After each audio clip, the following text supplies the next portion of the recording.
All right. What's going on, bros?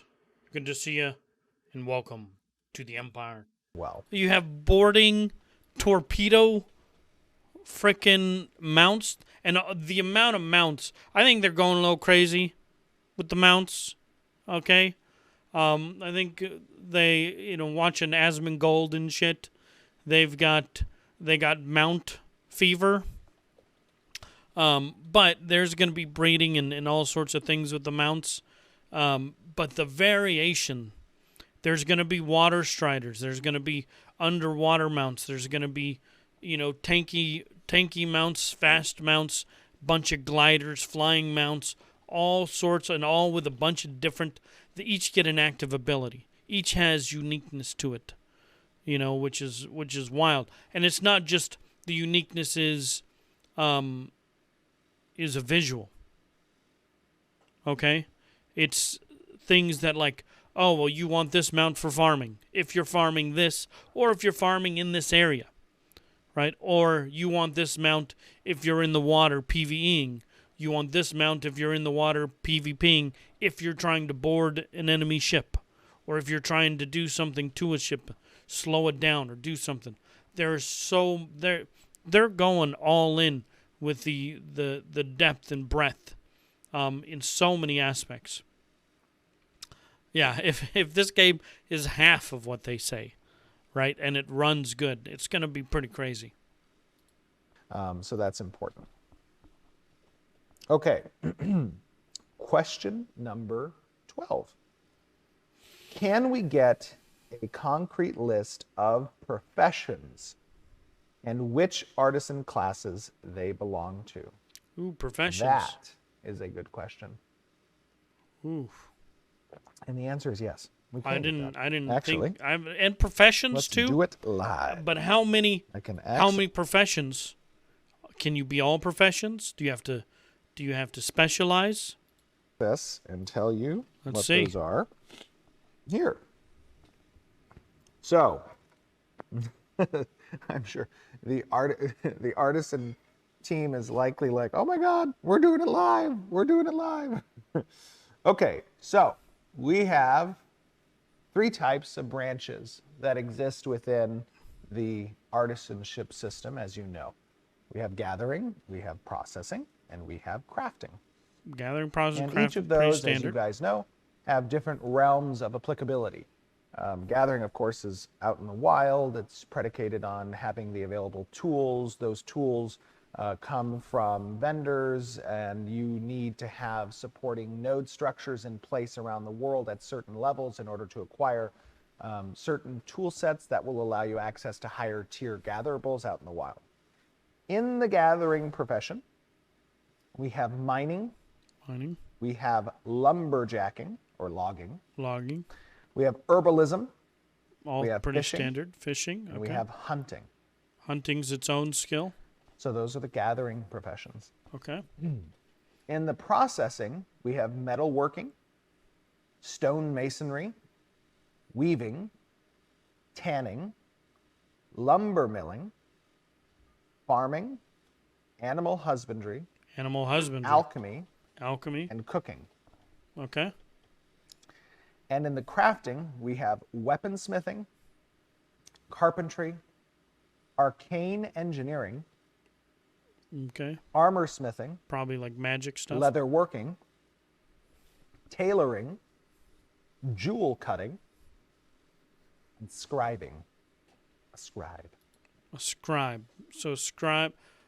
So they seem pretty standard within the MMO genre. Nothing really, like if we were to compare that list to that of New World or World of Warcraft, there would be a lot of very, very, similar ones. If scribing is enchanting, right, then we've basically hit a lot of those marks. Hunting would be considered skinning, right? Things like this.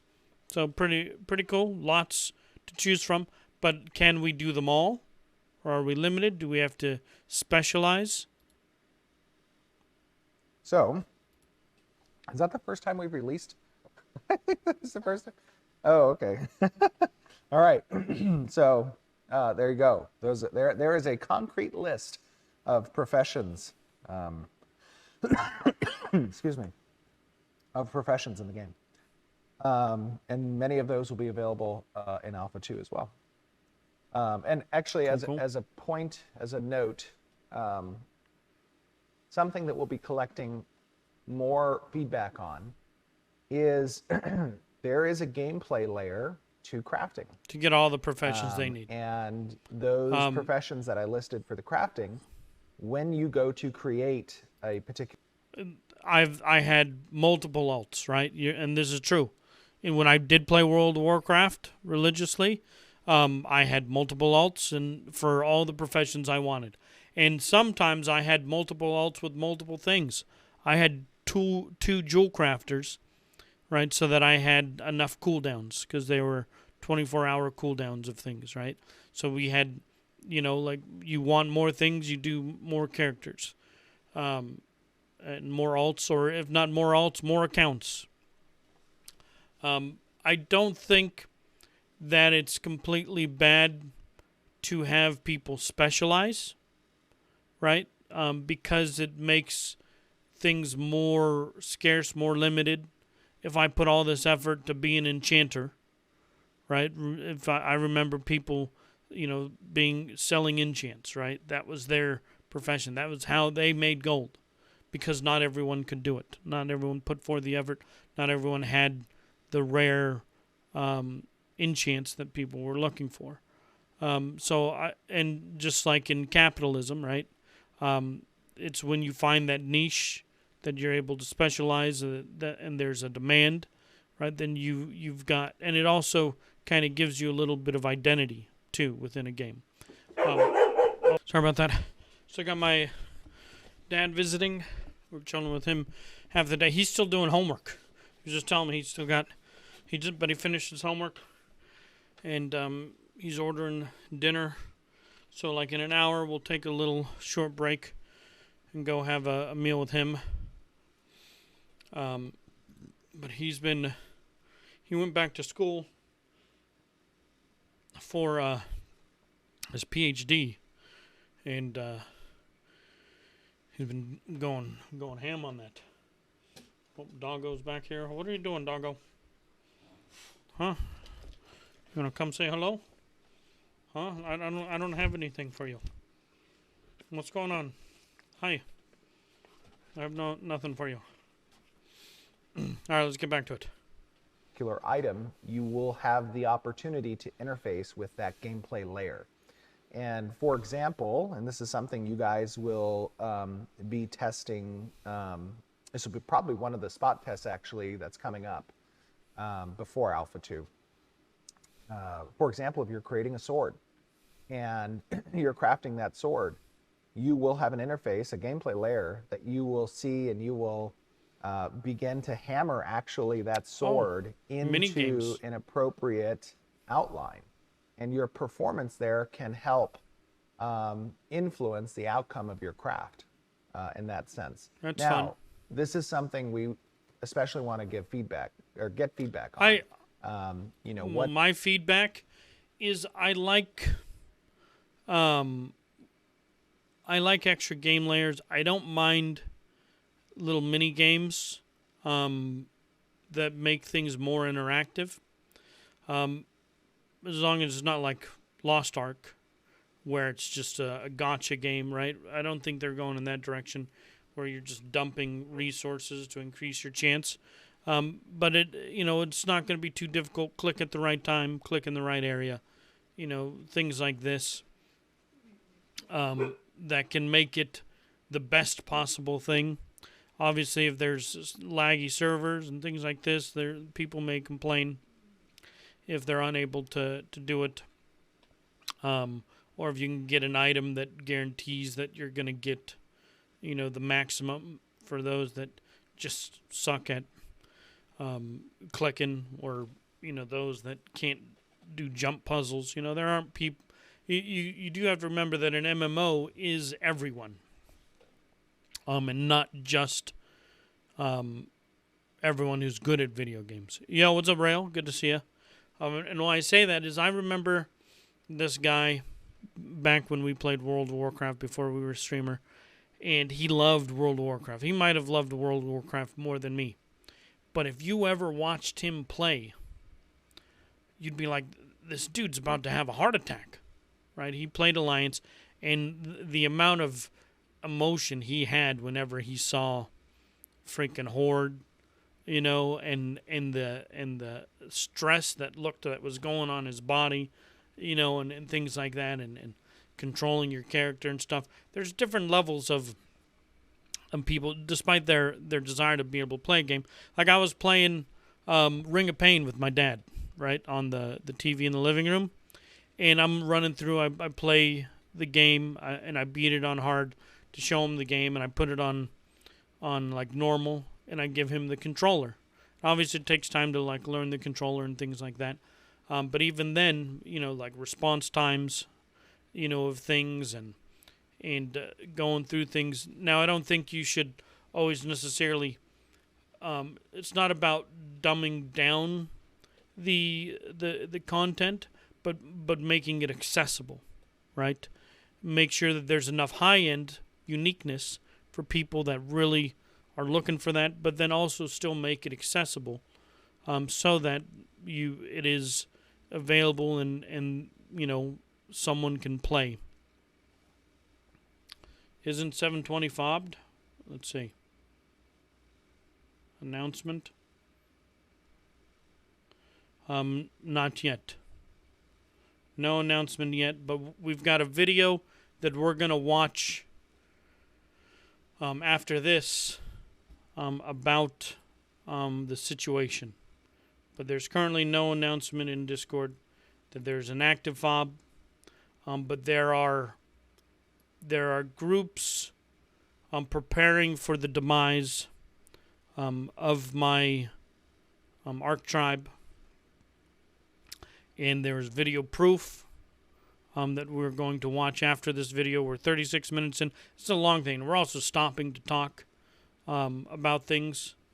And I'm doing well, Rail. I hope you're doing well as well. And just chill with you guys, But I do want to get to that video. This came out 2 days ago. And I do want to try to take the time and keep up with it. And I don't watch these videos until I watch them with you guys now. So, this is new to me. What is it like to interface with that type of gameplay layer? Is that something desired by crafters?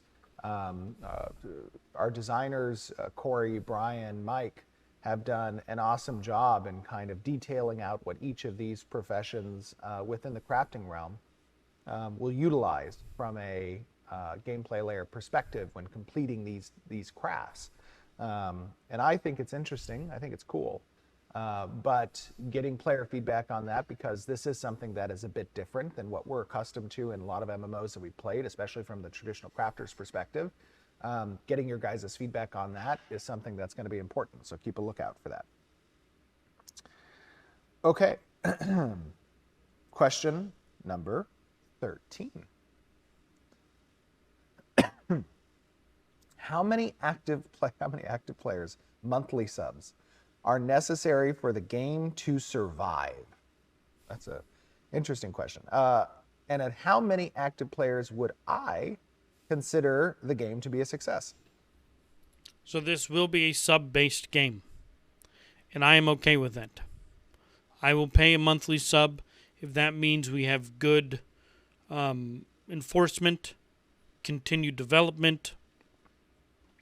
I would sub to Arc if it meant the same thing.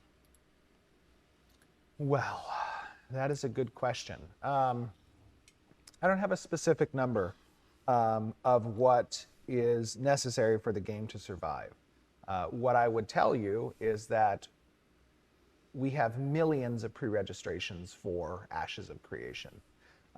And it has been absolutely phenomenal to see the excitement that exists out in the community and in the genre itself of old school players, legacy MMO players, who have wanted to see these types of systems merged into a single title for a while now.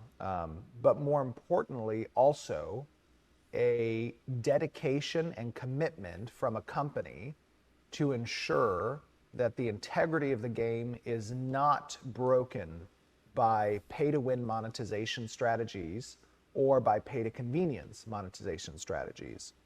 And I believe that has been a primary motivation for a lot of players to be excited about Ashes of Creation and to follow its development. When I think what the active player count will be on launch based on forecasts and projections that we internally create that are predicated on pre-registration growth, on average revenue per paying user that we've acquired so far, and those of you who have wanted to pre-order the game, I believe that we will launch with 1 million plus concurrent users. That is my expectation out of it. Yeah, I figured he'd go with 1 million. I can't do monthly subs, too broke for that. Gaming is an expensive hobby already, but that's just me. I hope Arc 2 has sub servers or something like that. I would be down with Arc 2 having sub servers, but like first 3 months of purchase of the game gives you like the first 3 months of subscription, right? And then, and the reason is I want them to be able to continue to develop the game that I play, right? I want everyone to. It is a community effort to fund the thing that you play. I understand that a lot of people can't do monthly subs, and for that there are many other games. Most games don't have monthly subs. Most games are free, right? Today you can go down, you can go to Steam, you can go to Epic Games, and you can play most games for free. Most battle royales and all those things. So it's not. There are many options of games. But if I'm going to play, I want a game that I can play for a long time. I don't mind playing the same game for a long time, especially if I'm engaged and there's things to do. Right? I like being within the worlds. I would have continued to play. I loved playing V Rising. Right? Loved playing Valheim. I love playing Grounded. But when you get to a point, well, I've done all the things. Sometimes I've done them over and over, right? So it's time to move on until there's new.